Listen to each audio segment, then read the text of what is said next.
Oliver Lee Davis spent his high school years living with his mother and sister in this neighborhood in South Pleasant Grove. He was a basketball star at Skyline and received more than a dozen scholarship offers after graduation last year. But Oliver Lee Davis is now in prison, serving a 99-year sentence for sodomy, or aggravated sexual assault. In the summer of 1974, Oliver Lee hitchhiked through Ennis with 3 other men. They stopped here, at Charlie's Grocery.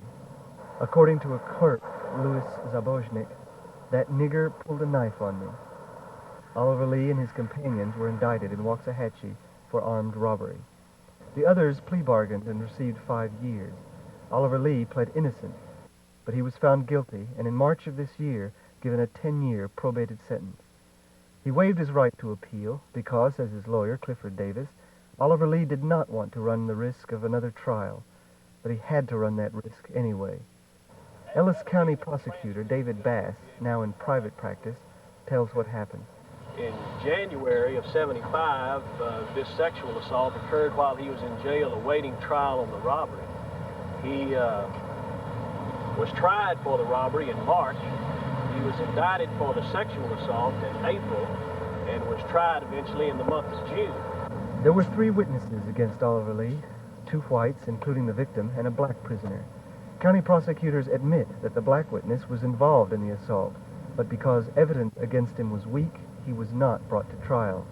The 2 other black prisoners indicted along with Oliver Lee plea bargained their way into 5- and 6-year sentences. The one who got 6 years was allowed to serve his concurrently with another sentence. The white witness's testimony went this way. By saying that he testified directly that Oliver Lee Davis, along with others there in the cell block, actually performed a sexual assault upon him. It was pretty direct and straightforward and very, very definite as to who did what and when and where and how.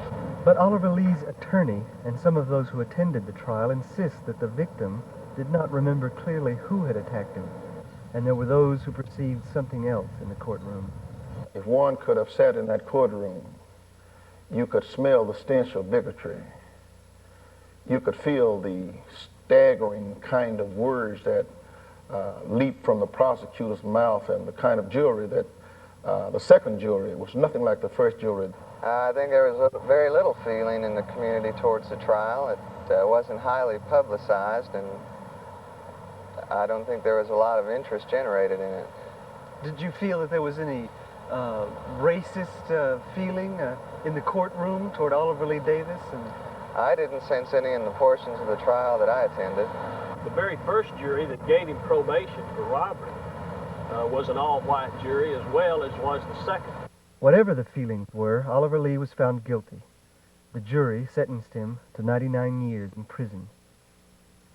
Disagreement about what was said at the trial cannot be resolved before the transcript is completed, another 4 to 6 weeks, and an appeals court will decide how fair Oliver Lee's trial was. But in Dallas's black community, some, like Al Lipscomb and Reverend Hodge, believe Oliver is innocent. Others are disturbed equally by the sentence.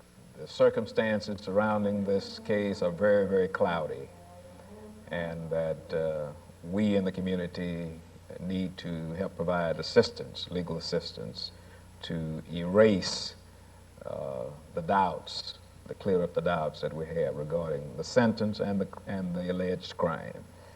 I think the greatest concern is the focus on what it appears to be a miscarriage of justice in this case. And the thing that makes it important is that there are so many complaints in this area, and so many people feel that they've had these kind of experiences, that there is hardly any confidence left in the criminal justice system.